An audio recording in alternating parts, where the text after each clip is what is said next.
starting with the principles, 12 principles. There are 12 basic principles. If you want to become an animator या animate करना है, तो ये compulsory है कि ये तुम लोग को याद होने ही चाहिए, ये जितने यहाँ पर दिए हुए हैं 12 बेसिक प्रिंसिपल्स.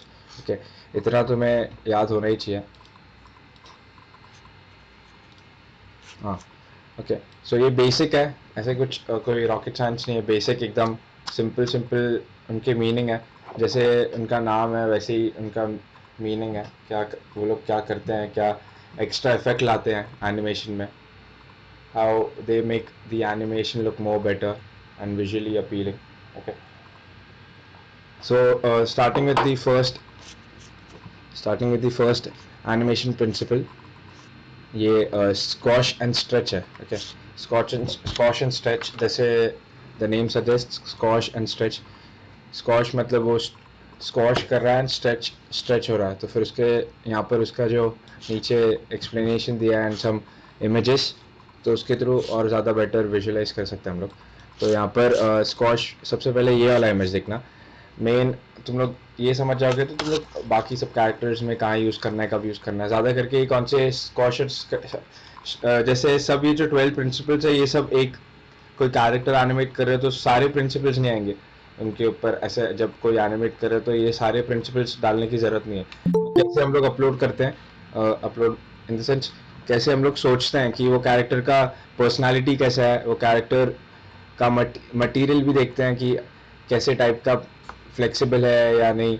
तो फिर जैसे स्ट्रेच एंड स्क्वॉश होगा, अगर नॉर्मल कोई स्टडी फिजिक वाला एकदम वेल बिल्ट गाय है, तो उसमें you can't add these things.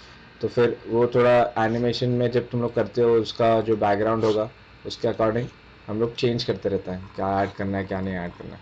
तो फिर अभी सबसे पहले ये स्ट्रेच एंड स्क्वॉश. तो बेसिक स्ट्रेच एंड स्क्वॉश, ये जो कभी तुम लोग ने कोई भी बाउंसिंग बॉल देखा होगा, लेट इट बी फुटबॉल या कोई रबर बॉल है, एक्सेप्ट फॉर मेटल बॉल्स, वो लोग स्ट्रेच एंड स्क्वॉश नहीं होता है क्योंकि वो लोग हार्ड सरफेस, हार्ड मेटल के. ओके, तो कोई भी छोटा सा रबर बॉल, फुटबॉल भी होगा तो फिर वो इतना ज़्यादा स्ट्रेच एंड स्क्वॉश नहीं करता जितना वो ज़्यादा रबर बॉल करेगा, बट वो करता है जितना करना, थोड़ा बहुत उसके प्रॉपर्टी के अकॉर्डिंग. तो फिर एनिमेशन में we apply stretch and squash. ऐसे जब बॉल बाउंस हो रहा है, ओके, बॉल बाउंस हो रहा है एंड वाइल कमिंग डाउन, नीचे आता है तो क्या होता है, gravity is pulling it, gravity उसको खींचता है नीचे. ठीक है, तो क्या कर रहा है, स्ट्रेच हो रहा है. यहाँ पर नॉर्मल था, देखो गोल है, ओके, यहाँ पर ओवल हो गया, यहाँ स्ट्रेच हो रहा है. क्योंकि ग्रेविटी उसको नीचे खींच रहा है. और जैसे ही नीचे टच हुआ फ्लोर को टच होगा, तो नीचे टच होने के बाद वो पूरा दब जाता है, तो उसको स्क्वॉश बोलते हैं. ओके, वो पूरा दब गया एंड देन वापस बाउंस होने के लिए इट विल स्ट्रेच, वो अगेंस्ट द ग्रेविटी जा रहा है, तो वो स्ट्रेच करेगा, पूरा स्ट्रेच हो रहा है एंड देन ऊपर जो नॉर्मल पॉइंट आएगा उसका टॉप, एकदम टॉप पॉइंट, वहाँ पर वो नॉर्मल हो जाएगा सो. एंड देन अगेन नीचे, ओके, अगेन नीचे आ रहा है, फिर वापस सेम प्रोसेस फॉलो करेगा वो, जब तक वो नीचे ना, नॉर्मल ना हो जाए नीचे. तो एक तो स्ट्रेच एंड स्क्वॉश, यहाँ पर बॉल बाउंस पे तुम लोगों को समझ गया एग्जैक्टली स्ट्रेच एंड स्क्वॉश कैसे अप्लाई करते हैं, क्यों अप्लाई करते हैं. इफ कोई बॉल बाउंस है, वो मैं तुम लोग को 3D में भी डिफरेंस बताऊंगा कि if without adding stretch and squash and with adding stretch and squash क्या डिफरेंस दिखता है. अगर नॉर्मल ये बाउंस बॉल है, उसको सिंपली जस्ट ऐसे बाउंस करोगे तो कैसे लगेगा, and with stretch and squash कितना ज़्यादा इफेक्ट आता है, कितना विजुअली अपीलिंग लगता है. तो डिफरेंस हम लोग देखेंगे 3D जब वील मूव ऑन टू माया. तो अभी यहाँ पर भी देखो, ये फ्रॉग है, इसका फ्लेक्सिबिलिटी है, तो ये जब अगर इसको सिंपली अगर कुछ स्ट्रेच नहीं करते हैं, इसको जस्ट यहाँ पर नॉर्मल रख के वापस जाता है तो एकदम स्टैटिक लगता हो एनिमेशन. अगर ये प्रिंसिपल्स ऐड नहीं करेंगे हम लोग तो क्या होगा, एकदम स्टैटिक हो जाएगा एनिमेशन. ओके, एकदम स्टैटिक एनिमेशन हो जाएगा.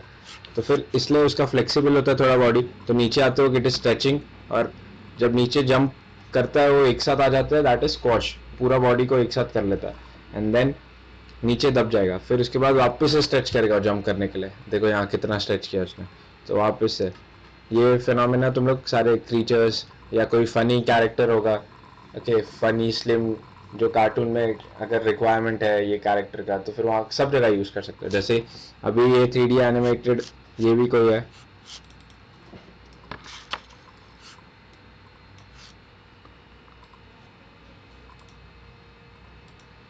ये 3D एनिमेटेड, जैसे ये कैरेक्टर है, तो ज़्यादा एग्जैजरेट करने, थोड़ा बड़ा चढ़ा के दिखाने के लिए क्या करते हैं वो लोग, स्ट्रेच एंड स्क्वॉश इधर भी दिखाया हुआ है, कि वो कुछ खाया उसने, फिर उसके बाद ये बहुत सारे तुम लोग ने 2D एनिमेटेड मूवीज में देखा होगा, ये खा रहा है फिर वो उसके स्टमक में उसका पूरा पाथ फॉलो कर रहा है ऐसे। तो ये ऐसे स्ट्रेच एंड स्क्वॉश का यूज कर सकते हो तुम लोग। तो बेसिकली यही है स्ट्रेच एंड स्क्वॉश, बहुत काफ़ी इंपॉर्टेंट है, ठीक है, एनिमेशन के पॉइंट ऑफ व्यू से, अगर वो रिक्वायरमेंट हो, वो मटेरियल हो। एंड नेक्स्ट वील जब नेक्स्ट है एंटिसिपेशन। ओके, एंटिसिपेशन और एक मिनट, एंटिसिपेशन, फॉलो थ्रू, ये फॉलो थ्रू दिख रहा है, anticipation second option, and follow through fifth option, and action, main action, ये तीनों एक मेन एक्शन। जो भी तुम लोग कोई एनिमेटेड कैरेक्टर या तुम लोग रियल लाइफ में भी कुछ परफॉर्म कर रहे हो, ओके, या कोई एक्शन कर रहे हो, तो ये थ्री एक्शंस, ये थ्री स्टेजेस से पास करते हो। First you anticipate that action, उसके बाद क्या करते हो, वो एक्शन करते हो जो एक्शन करना है, उसके बाद एक्शन करने के बाद फॉलो थ्रू करते हो। ओके, तो ये हमेशा तीनों साथ में रहता है। जब भी हमेशा याद रखना, कोई एक्शन कर रहे हो तो उससे पहले वो एंटिसिपेट करेगा वो एक्शन का, तो वहां पर कौन सा यूज हो गया प्रिंसिपल, एनिमेटेड एनिमेशन प्रिंसिपल, वो है एंटिसिपेशन। एंड उसके बाद वो क्या करेगा, एक्शन को परफॉर्म करेगा, मेन एक्शन। तो उसने परफॉर्म कर लिया, जैसे जंप कर रहा है, okay, if if a guy wants to jump, या कोई भी किसी कैरेक्टर को जंप करना है, तो पहले क्या करेगा, वो heel bend is neck leg, okay, उसका जो लेग होगा, हाथ होगा, वो सब बेंड करेगा नीचे की तरफ, एंड देन वो जंप करेगा। तो वो बेंड जो कर रहा है वो क्या हो गया, एंटिसिपेशन हो गया, he is anticipating, okay, he is anticipating. फिर उसके बाद एक्शन किया उसने, जंप किया, एंड जैसे ही लैंड होगा, स्ट्रेट लैंड नहीं होगा, लैंड होने के बाद पैर नीचे रखा एंड नीज बेंड होंगे उसके, दैट इज फॉलो थ्रू, वो फॉलो थ्रू दे रहा है।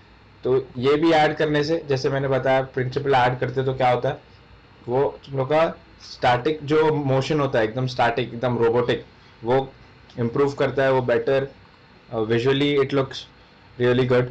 तो ये सब इतना इम्प्रूव करता है। तो ये जब तुम लोग कोई एनिमेशन में एंटिसिपेशन ऐड करते हो, ओके, एंड फॉलो थ्रू, तो ऐसे लगता है हाँ रियल लाइफ में कुछ हो रहा है, क्योंकि रियल लाइफ से कनेक्ट करना है, एंड थोड़ा सा ज़्यादा भी कर सकते हैं रियल लाइफ से, क्योंकि that is why we are using these tools, क्योंकि जो रियल लाइफ में नहीं कर पा रहे वो हम लोग इसके थ्रू भी कर सकते हैं।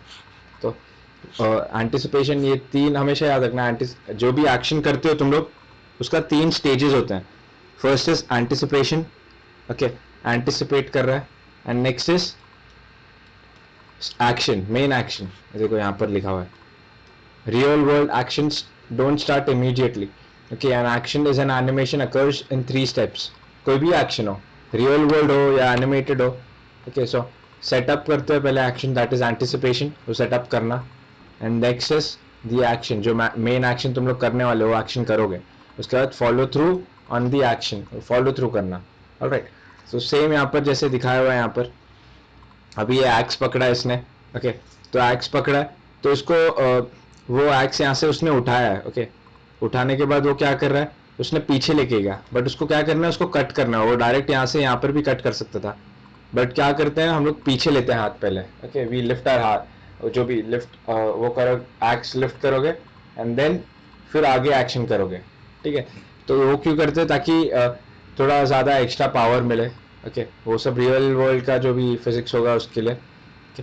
सो फिर हम लोग पहले क्या करेंगे, वील एंटिसिपेट, इसने उठाया, ओके, वो एक्शन कर रहा है, उसको कट करने का एक्शन करना है, तो पहले वो एक्शन एंटिसिपेट कर रहा है, उसने लिफ्ट किया ऊपर, ओके, उसने लिफ्ट किया ऊपर, उसके बाद उसने अपना एक्शन किया, वो कट कर दिया ट्री, ओके, एंड देन उसके बाद वो फॉलो थ्रू करेगा, कट करने के बाद वो जस्ट यहाँ पर एकदम स्टैटिक स्टॉप नहीं करेगा, फिर उसके बाद जब भी तुम लोग स्विंग करते हो तो क्या होता है, वो फॉलो आगे चले जाता है, ठीक है, वो आगे जाता है उस साइड, लेफ्ट साइड में, अगर राइट साइड से स्विंग कर रहे हो तो दैट इज फॉलो थ्रू। तो ऐसे सारे एक्शंस के होते हैं, यहाँ पर दिए हुए हैं बहुत सारे एक्शंस के एग्जाम्पल्स दिए हैं, जैसे अभी यहाँ पर भी ये उठा रहा है कुछ, ओके, तो इसको मारना था, देखो यहाँ पर मारना है, तो क्या मेन एक्शन ये है उसका, यहाँ पर ये वाला पार्ट। तो उसके पहले देखो यहाँ क्या क्या परफॉर्म किया उसने, उसने उठा दिया, ओके, सिंपल उठाया ज़मीन से, एंड पहले उसने पीछे लेके गया, डायरेक्ट मारा नहीं, पहले पीछे एंटिसिपेट किया action, and then main action, and then उसने जैसे ही वो पीछे रिबाउंड होगा, उसके बाद थोड़ा और पीछे गया उसका एक्शन। तो ये परफेक्ट उसने फॉलो थ्रू के साथ कंप्लीट कर दिया एनिमेशन, तो थोड़ा रियलिस्टिक लगेगा, थोड़ा बेटर लगेगा, थोड़ा देखने भी अच्छा लगेगा। नहीं तो अगर डायरेक्ट यहीं रुका देते, यहाँ पर स्टैटिक एकदम यहीं रुका दिया और नीचे फेंक दिया उसने, नीचे यहाँ रुका के उसने यहाँ से ये वाले पार्ट से यहाँ पर नीचे रख दिया, तो that would be a little static, तो उतना ज़्यादा अच्छा नहीं लगेगा देखना। तो इसलिए हम लोग ये वाला प्रिंसिपल यूज़ करते हैं। ठीक है, ये सब रियल वर्ल्ड से ही आए हुए हैं, ये सारे प्रिंसिपल्स जो भी हैं सारे रियल वर्ल्ड प्रिंसिपल्स हैं। ओके, सो हम लोग ने स्ट्रेच एंड स्क्वॉश किया, okay, and then anticipation and हमारा फॉलो थ्रू भी हो गया। Follow through and overlapping action, ये दोनों भी एक ही है, फॉलो थ्रू और ओवरलैपिंग एक्शन। ओके, जो ओवरलैप करते हो साइमल्टेनियस जो एक्शन होगा, तो स्क्वॉश एंड स्ट्रेच कर लिया हम लोग ने, एंटिसिपेट कर लिया एंड फॉलो थ्रू, ये तीनों सबको समझा। ये हमेशा याद रखना, कोई भी एक्शन हो तो एक्शन कैसे परफॉर्म करते हैं, कभी एनिमेट कर रहे हो या कुछ, कोई भी या कुछ भी कर रहे हो, तो फिर तभी पता चलेगा तुम लोगों की कभी कोई एक्शन परफॉर्म कर रहे हो तो कैसे होगा वो, पहले उसका एंटिसिपेट करते हो वो action and then you perform that action and after that वो एक्शन को फॉलो थ्रू करते हो, या ओवरलैपिंग जो साइमल्टेनियस एक्शन होगा उसके वो करते हो। तो ये तीनों समझा तुम लोगों, स्क्वॉश एंड स्ट्रेच, एंटिसिपेशन, क्योंकि ये बहुत मेन बेसिक है, फंडामेंटल चीज़ है। ये आएगा, ये आ गया तो तुम लोग अपने एनिमेशन में यूज़ करोगे तो तुम लोग को अपने आप डिफरेंस दिखेगा। अभी मैं अगर डायरेक्ट एनिमेशन का सिखा दूँ तुम लोग को यहाँ 3D में, और कैसे आगे चलो हम लोग वॉक साइकिल करेंगे या जंप करेंगे, तो डायरेक्ट मैं जंप करा रहा हूँ विदाउट टीचिंग एनिमेशन प्रिंसिपल्स और विदाउट एडिंग एनिमेशन प्रिंसिपल्स, तुम लोग को डिफरेंस समझेगा कैसे हो रहा है। ओके, तो अभी के लिए ये थियोरेटिकल वे में याद कर लो, क्योंकि याद याद तो होना ही चाहिए। कोई कोई सर फॉलो थ्रू वाला फिर से बताइए ना। हाँ, follow through. Okay, follow through में क्या होता है,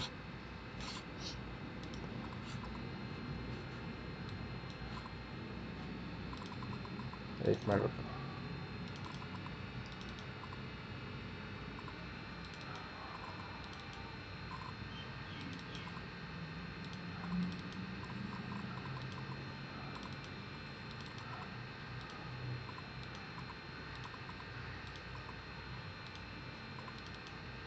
एक्शन वो करके बताता हूँ तो बेटर समझेगा।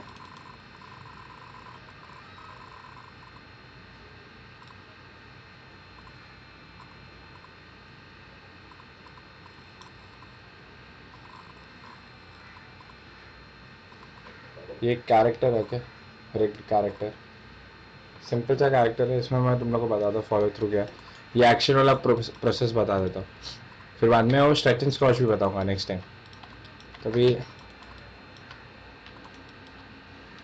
अभी देखो, ये अभी जंप करना है इसको, ओके, तो इसका एक्शन क्या है हम लोग ने डिसाइड किया है, जंप कर रहा है वो। ओके, तो कौन से दो प्रिंसिपल ऐड होंगे इसमें, फर्स्ट इज एंटिसिपेशन। ओके, यहाँ पर जो है वो पहले एंटिसिपेट करेगा एक्शन एंड नेक्स्ट वो मेन एक्शन करेगा, और लास्ट में दूसरा प्रिंसिपल डालेगा, वो कौन सा है, फॉलो थ्रू। ओके, तो ये कैसे होगा, अभी एंटिसिपेट, पहले एंटिसिपेट करना। मैं तुम लोग को अभी टेंशन मतलब अभी मैं तुम लोग को बेसिक पूरा सिखा दूंगा इसमें, स्टार्ट कैसे करते हैं, अभी के लिए बस देखो कैसे। ओके, तो फिर ये हो गया, इसने किया समझो पैर बेंड, ये क्या हो गया, एंटिसिपेट किया हो उसको जंप करना है, तो उसने क्या किया, अभी पैर बेंड किया अपना।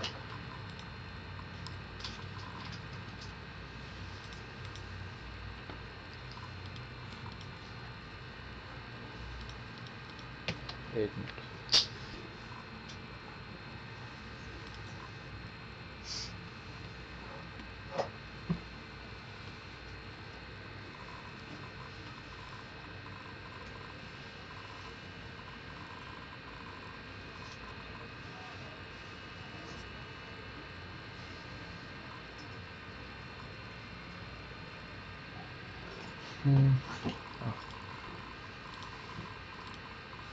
ठीक है, ठीक है, ये एक्शन क्या कर रहा है और जंप कर रहा है, तो उसका एनिमेशन प्रिंसिपल क्या डाला हम लोग ने सबसे पहले, उसका एंटिसिपेट, तो एक्शन से पहले एंटिसिपेट करेगा। ओके, उसने एंटिसिपेट किया। ओके, ये जंप करने से पहले बेंड किया। ओके, बेंड किया एंड देन उसके बाद वो जंप करेगा ऊपर, फिर उसके बाद ऊपर जाएगा वो, ऐसे।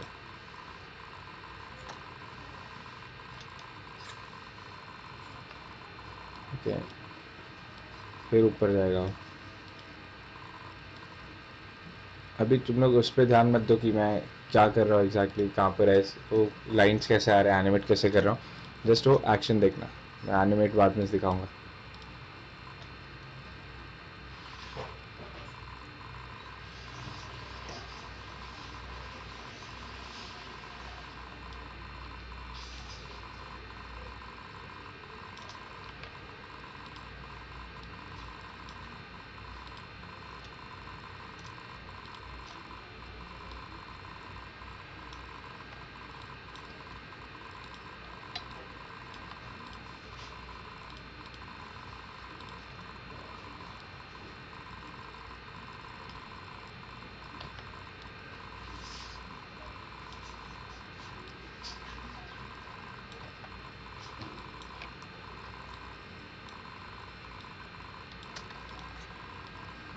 ओके, तो ये उसने जंप कर लिया,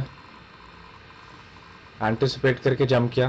एंटिसिपेट क्या किया उसने, पहले जंप करने से पहले बेंड किया अपने नीज एंड देन जंप किया। ओके, ये आया नहीं अभी।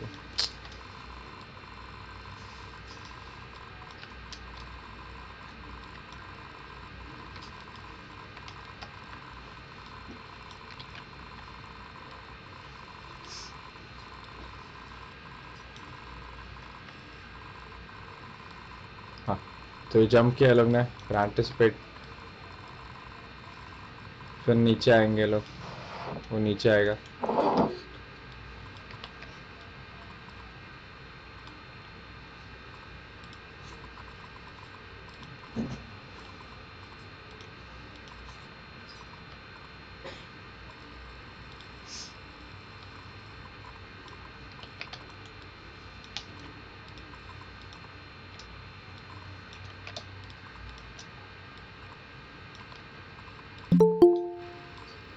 इसको नीचे ला रहा होगा, ये समझो इधर नीचे आ गया।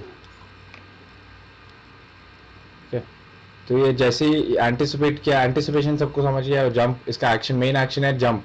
ओके, तो एंटिसिपेशन क्या कर रहा है, जंप करने से पहले he is bending his legs, उसने लेग बेंड किया एंड देन ऊपर जंप किया एंड लैंड किया। फिर एक्शन के बाद क्या होता है, एक्शन के 3 स्टेप है, याद रखना हमेशा। फर्स्ट इज एंटिसिपेशन, बीच में क्या होगा, मेन एक्शन होगा, एंड लास्ट में क्या होगा, फॉलो थ्रू, जो एक और एनिमेशन प्रिंसिपल है। तो अभी फॉलो थ्रू होगा। फॉलो थ्रू क्या होगा, वो लैंड करेगा, लैंड करने पे कैसे लैंड करेगा, वो अपना लेग्स जो है बेंड करके,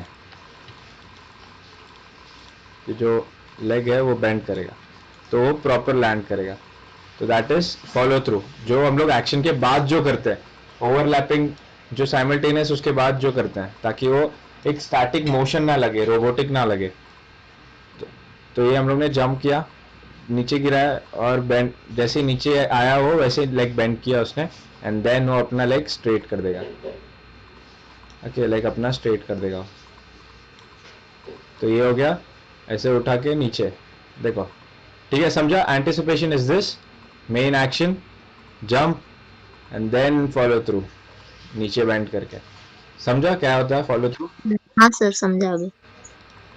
ओके, तो ये अभी के लिए इतना 3 याद रखना। तो बाकी के हम लोग जल्दी, बाकी ये यही बाकी का जो है वो हम लोग फटाफट कर लेंगे नेक्स्ट टाइम। वन कौन से हो गए, स्क्वॉश एंड स्ट्रेच हो गया, एंटिसिपेशन हो गया, एंड अपना follow through. Okay, follow through and overlapping. और एक और कर लेते हैं, टाइमिंग। ये टाइमिंग सबसे इंपॉर्टेंट है। ऑलराइट, टाइमिंग तो सब सारे जो भी तुम लोग एनिमेट करोगे कभी, तो सब चीज़ में आता है। उसका पर्टिकुलर एनिमेशन का टाइमिंग, कब जंप, कैसे टाइमिंग होना चाहिए, ऊपर जब जाएगा वो तो कब स्लो होता है। सब एक्शन एक एक पर्टिकुलर टाइम पे नहीं होता। ठीक है, अगर तुम लोग हाथ ऊपर उठा भी रहे हो तो एक ही स्पीड से ऊपर नहीं उठेगा वो। जब वो स्टार्ट में उठने वाला है तभी वो स्लो रहेगा, एंड जैसे ही वो बीच में के, जैसे उसने मोशन पकड़ लिया और वो बीच में आ गया हाथ, तो फिर वो क्या होगा, वो फास्ट हो जाएगा, एंड जैसे ही वो स्टॉप होने वाला होगा वापस स्लो होगा। तो हर एक एक्शन जो रियल लाइफ में तुम लोग करते हो, अगर अपना नेक टर्न कर रहे हो, तो नेक टर्न तुम लोग एक ही स्पीड में नहीं करते हो, एक ही स्पीड में नेक टर्न नहीं करोगे, तो क्या करोगे तुम लोग, जब स्टार्ट करते हो स्लो करते हो, फिर पीक फास्ट टर्न करते हो, फिर एक मोमेंट आता है जब तुम लोग एकदम फास्ट एक्सेलरेशन मोमेंट में रहते हो, तो फास्ट एक्सेलरेट किया और जैसे ही जब तुमने टर्न करके लेफ्ट में या राइट में देख लिया तो तभी स्लो हो जाता है मोमेंट। तो हमेशा वो टाइमिंग मैटर करता है कब, वो भी एक प्रिंसिपल है जो ये मैं स्लो का बोल रहा हूँ। Okay, that everything comes under timing. ये स्लो एंड स्लो आउट है ना, वो भी उसके अंडर ही है, तो मैं और थोड़ा डिटेल में एक्सप्लेन करूंगा स्लो एंड स्लो आउट। अभी टाइमिंग तो हमेशा याद रखना है, तुम लोग का जो भी एनिमेट करे उसका टाइमिंग परफेक्ट होना चाहिए, तो ही वो रियलिस्टिक लगेगा, या जो भी पोर्ट्रे करना चाह रहे हो तभी तुम लोग को ऑडियंस को you can portray that particular thing. So ये अपना 4 एनिमेशन प्रिंसिपल्स हो गए। Okay, so will continue with this in our next session. अभी बस एक बार अटेंडेंस लेने दो।